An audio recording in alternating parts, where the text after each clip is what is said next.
Sa video na ito ay babasahin natin yung original version ng Panatang Makabayan, yung revised version ng 2021 at yung current, yung amended ngayong 2023. Panatang Makabayan. Iniibig ko ang Pilipinas. Ito ang aking lupang sinilangan. Ito ang tahanan ng aking lahi. Ako ay kanyang kinukupkop at tinutulungan upang maging malakas, maligaya at kapaki-pakinabang. Bilang ganti, diringgin ko ang payo ng aking mga magulang. Susundin ko ang mga tuntunin ng aking paaralan. Tutuparin ko ang mga tungkulin ng isang mamamayang makabayan at masunurin sa batas. Paglilingkuran ko ang aking bayan nang walang pag-iimbot at ng buong katapatan. Sisikapin kong maging isang tunay na Pilipino sa isip, sa salita, at sa gawa. Ito naman yung revised Panatang Makabayan according to DepEd Order No. 54 Series of 2001. Iniibig ko ang Pilipinas, aking lupang sinilangan, tahanan ng aking lahi. Kinukupkop ako at tinutulungang maging malakas, masipag at marangal.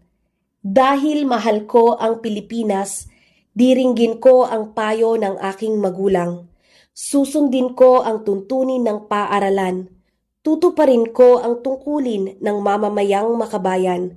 Naglilingkod, nag-aaral at nagdarasal ng buong katapatan. Iaalay ko ang aking buhay, pangarap, pagsisikap sa bansang Pilipinas. Ito naman yung revised and amended version of Panatang Makabayan ayon sa DepEd Order No. 4 Series of 2023 na siyang pinagagamit na sa atin sa school.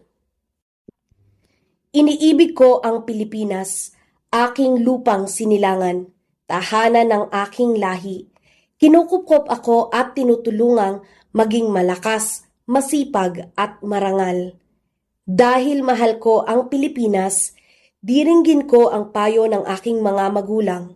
Susundin ko ang tuntunin ng paaralan.